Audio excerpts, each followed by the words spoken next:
fil d'idée wana bandimi lelo pe bamitunaka bakestion ebele, bamitunaka bakestion na bamakambo ekomelaka bango na vie, na bacirconstance oyo ekomelaka bango na vie. Exemple eza ebele na Bible, mais il faut naleka mwa mbango ntango na biso eza tellement poussé. Mutu azomituna question, je sers le Seigneur. Chaque jour, je suis dans l'œuvre de Dieu, mais ma vie ne marche pas. Rien ne va dans ma vie. Pourquoi? Yango ezali première question. Et puis deuxième question, une question à l'objet. Je donne l'offrande chaque jour. Je donne l'offrande. Je donne la dîme. Je donne les actions de grâce, mais rien ne va toujours dans ma vie. Pourquoi? Et puis l'autre se pose la question, lui est toujours dans l'œuvre de Dieu. Il donne les offrandes, il donne la dîme, il donne les actions, et puis sa vie ne va pas aussi. Donc, ce sont un peu les trois questions que par la grâce de Dieu, on va répondre selon la Bible. Et bandi le lote. Détrompez-vous, même aujourd'hui, quand on parle de la seconde venue, exactement que si jugement Jésus Christ, exactement que le long de jugement au salama, quand bandi le long, si tu as la Bible, tout le monde a Nzambe azindi saka tatanga noa, mbu ile yaki ebeti batu bazindaki. Si tu as la Bible, tout le monde a Nzambe azikisa ki Sodome na Gomorrhe. Donc, eza makambo oyo ici et salema. Et salema liboso les questions. Et pour tout n'a pas la Bible, il y a des équations, alors les alors par la grâce de Dieu, tu peux un peu pour répondre à la question wana misato. Nalingi naloba boy. Question à liboso oyo etunamaki batuni ngai boy batuna binanga. Il fallait oyeba d'abord, est-ce que ozosalela Nzambe yango malamu? Ozosalela Nzambe yango selon kosanaye? Parce que il faut oyeba que avant salela Nzambe, nazota pesa 4 points. Avant salela Nzambe, d'abord esengeli oyeba ye, tu dois connaître Dieu. Comment est-ce que osalela mutu oyo oyebi te? Tu dois connaître Nzambe. Nzambe wa aza nani? Lelo, un jour, on a tout ni frère moko tozaki na question de curiosité. Est-ce que Nzambe olobaka kaka Dieu au nom de Dieu parce que azaki mo likamuke au nom de Dieu, au nom de Dieu. Au nom de Dieu, au nom de Dieu, au nom de Dieu, au nom de Dieu yango ezana. Oh Dieu. Dieu, oh Dieu, Dieu neni. Aibi Nzambe te. Oh Dieu c'est un objet d'adoration. Adorer quelque chose ne peut pas. Ce qu'on doit adorer, on peut adorer même biki na yo. Olinga biki wana makasi. Tu peux même lelo, ils ont ma fille ebele ba ko ba adorateur ba téléphone na bango. Alingi téléphone ko le kata nyoso. Kusima keba na téléphone, yibi téléphone abeli. Okomisi yango Nzambe liboso na yo. Alors avant banda ko salela Nzambe, d'abord il faut yeba Nzambe. Soko yebi ye ndo okosalela ye malamu. Dede connaître sa mission. Le lot biso batoto yebi ki Yesu na biso aza Jésus-Christ. Si je parle de Dieu, je parle directement de Jésus-Christ. Il faut na batango Yesu ayaki na mokili, ayaki kosala nini? Mission ne izalaki nini? Alors ngape onalingi na salela ye, na kosalela ye ndenge nini? Il faut na yeba que Yesu asalaki boye, ngai onalingi na continuer na salela Nzambe, il faut pe na salela ye boye. Parce que tozomona dans l'église, muto ye wana ko sa protocole, mais façon ya sa protocole azoki mesa subandi l'église. Bato ba place ba bongo na mite bazo bongo na su mite mate. O comme occasion de chute, ozo sala déjà à la trave ya oyo Nzambe ayiko sa. Parce que Yesu ayaki ko sauver peuple. Yesu ayaki ko sauver bana na ye. Yo comme ko sala contrairement na soki na yebi ke Yesu Kristo ayaki pona bato ya masumu wa bongo. Tango pe na zo sa musala na ko sa musala pona bato pe baza musa na masumu ba bongo. Na sa musala pona gagner ba âme parce que la Bible dit une âme coûte 10 000 mondes. Quatrième. Troisième, connaître sa volonté. il faut une volonté dans Nzambe ezani. Il faut ça selon sa volonté. Selon sa volonté. Le monde a l'histoire Uza. Batanga Bibi Uza. Ashinga yekoya. Yebo kanga archi. Tanga lukia kanga archi. Akufaki. Mais pourquoi? Il y a azate. Il y a aza. Bateau aza disposé pour la possible archi. Tout le monde qui est en Israël. Archi va même en ndako. Et même malédiction. Mais t'as va yeko même en ndako ya David. Et même qui bénédiction. Hein? Et même on n'avait pas obéi et même bénédiction. Mais au bout pour moi na uza aske ko simba arche akufi. Mais mutu musu akena arche nda ko na et même les bénédictions. Alors il faut y avoir volonté de Dieu. Na oyo yo undi usalela. Deuxièmement, il faut connaître les principes de Dieu. Ce qu'on veut un principe réellement que Oyo, basala la kanzambe, oyo ndena inasabo, je suis adorateur. Je donne l'exemple de je suis adorateur. Il faut na yeba que basala la kanzambe bo na adoration basala la kaebo. Pour na ça là bien. On a tiré la bénédiction là, on est à la malam. Osomona Abel à comprendre que Jésus-Christ est sur la ligne salée le cosme, na stumbela yembeka. Il faut na sala ni na bomanyama. Na tumbaye na kata makila na ye yango nde mbeka ya malamu. Mais tellement kaya ye bibongote ya ke kobuka bambuma ba nini tutu aye nango abandi ko tumbela nzambe tanga tumbela nzambe nzambe recevoir mbeka na ete atombuki ya bomi ya belle. Donc c'est makambo wana mine eza important et pas la biso d'abord et puis pour na to koka kosalela Yesu Kristo malamu. Mettre là bango kolinete. Pourquoi bango bazo ye ko pied du maître. Au moni ata na suka mundamba komi na suka. Tango Jésus Christ a silisi mission na ye abandi ko tout suko ba question. Po na bino bomona nga na zanani. Mutu mususu abandi ko yoko. Mutu na mutu azo répondre na ndenge na ye. Azotala. Et puis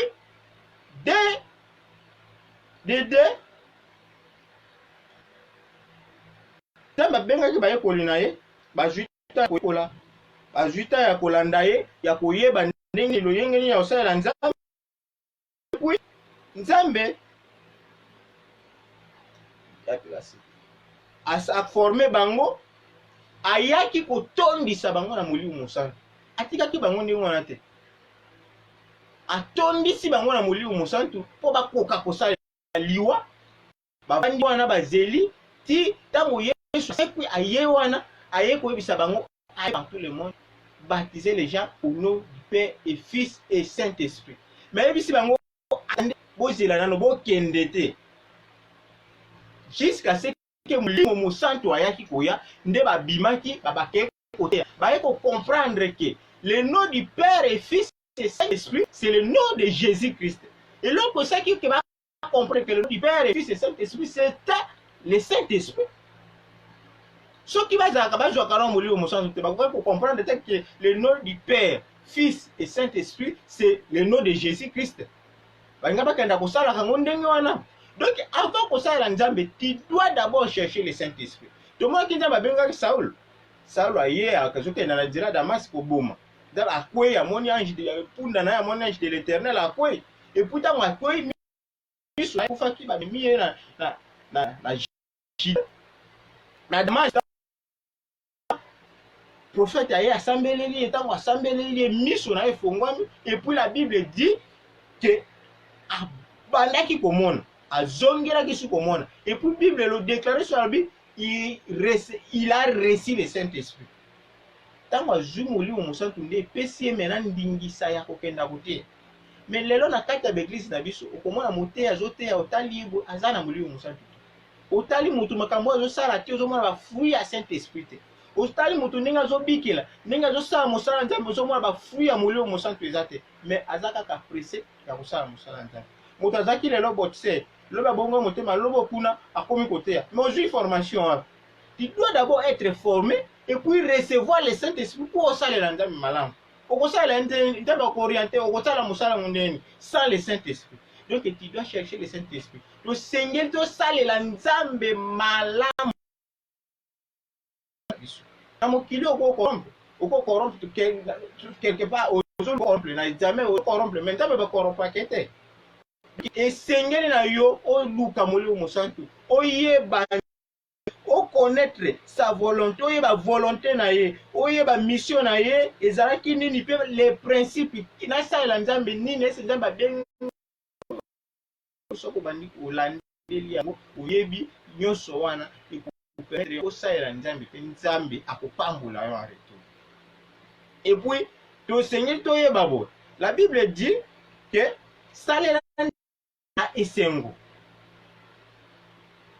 nzambe tosungaka ete biso tosungaka nzambe te tosalelaka ye na bafruit ya esengo yaoyo nzambe asaleli biso parce que ntango nzambe azalaki mokili oyo biso tozalaki te asalaki nyonso na makasi na ye na ye moko. Alors esengo wana nde epesa biso esengo ya kozala mwana nzambe epesa biso makasi ya kosalela nzambe. Donc nous devons servir le Seigneur Jésus-Christ avec joie. Soko sali nzambe selon ses principes, je te dis, je t'informe mon frère, tu ne vas pas te poser toutes ces questions, tu seras béni. Et puis ça na bato ebele akobima na etongo so akya ko babengi ça musala lobi ke non ngai musala na ngai fe sukara 14 heures juste parce que je dois à l'église chaque jour à 17h pour empêcher les autres de ne pas faire l'œuvre de Dieu. Non non non. Sala nzambe na opportunité pesio ndenge sengeli osalela nzambe puis nzambe akopambola yo. Tango tosalela nzambe nzambe atalaka mitema biso nzambe amonaka baintention azomona posa ya motema no eza nini. Yo okosala apparence libanda nete tosalela nzambe okozala apparence ozoya na église moto amoni otelemi ozoyembela nzambe moto or que na motema na ozoyembela nzambe te yo ozoyemba nde po sere wana mona yo ozoyemba nde po na suka église bapesa mbongo yo ozosala boye nde po na suka boye lelo église bezo développer ezokende liboso te. Pourquoi les ingénieurs techniciens bato bazwaka na église baza ba premier bato bazo détruire église azo créer ba panne po na lia mbongo na suka azo créer makambo azo sala tout po na alzo mbongo asala bo. Et puis après ça tu dis que tu sers le Seigneur. Non, salela nzambe na ezo marché te. Pourquoi vino ezo marché te? Oh tangi histoire ya Abraham soko fongoli na Genèse 18 obandi tanga wana Abraham ayambaki bato misatu tanga yambi bango apesi bango mai basukoli makolo alambi asi mwasi na Sara alambela bango biloko alambi biloko baye bapesi ye histoire na zolo ba otanga ngo na Genèse 18 okomona ngo eza wana banda na Genèse 18 et kitati na se tu vas bien comprendre ce que je dis. Donc apesi bango balie tango balie baseli nde Elohim azaki na bana na sa ayeko bake mwasi na Sara na même date na kozwa susu akozwa mwana akozwa zemi akobota. Et puis Sara dutaki atuni pourquoi mwasi na douter puis alobaki na koloba sous tête jusqu'à ce qu'il akobota. Et puis salemaka abongo Sara akomaki mokolo akaki suko koyoka posa ya mibali te mais nzoto na izonga susu ya bolenge akozwa kizemi abotaki mwana. Et puis na yango lisusu kaka na tina ya offrande oya biloko oyo Abraham apesaki baye ko efungule ba bisi eke tozokenda na Sodome mpona koboma mokili. Atuli bango est-ce que so kuti 50 personnes okoboma habite so na kuti 50 juste na oboma te. So okuti abandi ko kitaboti aye ko yebisai. Na yango ndeko na ye Lot aye ko zwa grâce yake Nzambe asalele grâce ya bima na Sodome avant que Nzambe azikisa mokolo na Sodome. Donc moi peut ba komi na Sodome Lot ayambi bango apesi bango ma basukoli makolo balie avant disi bango après baye ko bisaye abima na Sodome Nzambe azikisa ki mokili. Ezaki pourquoi on a offrande wana. Alors à combien plus fort lelo tokobake offrande ezo sungate tozo pambo amate. Donc bisonde tozopesa yango mabe.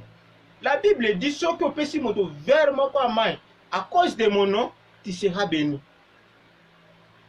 Et puis à combien plus fort ce qui ngai nazopesa offrande nanga po esunga musala nzambe. Donc ce que zo mona zo pambola matin mon frère ma sœur nazo senga yo rectifier batir no eza bien te. Ba objectif ezopesa l'offrande yo ezozala J'ai béni le pasteur Patrick, là où il est, qui dit à Pambola. Un jour, on a demandé sur la naïa, tout n'est pas pasteur. Pasteur va dire que la moto, comme ça, on va lobby. Et puis ça, bon, il y a un lobby, on peut si, on peut pas, mais si, on peut si, on peut pas, mais si, on a lobby, non, mon frère. Mouta lobby, paie ça sur Njambe lobby. Où est ton problème? Si nous allons faire ça, toi, tu donnes 1000. Moi, c'est mon gars, ça peut venir à nous, c'est pile à Azali, au moins qui était, là, qui est là, on peut s'amener pas mon angana Azali. Et puis, tu dis que tu donnes à dire. Non, tu ne pas dire. Tu te satisfais et pour que tu peux s'offrir, ça monte à ce prix. Toi, tu as déjà eu ta bénédiction. Oh, Lucas, il y a un dossier. Autant au Kabila Kabato, Kabila Kabato, pourquoi? Aux autres, ça va tout le monde.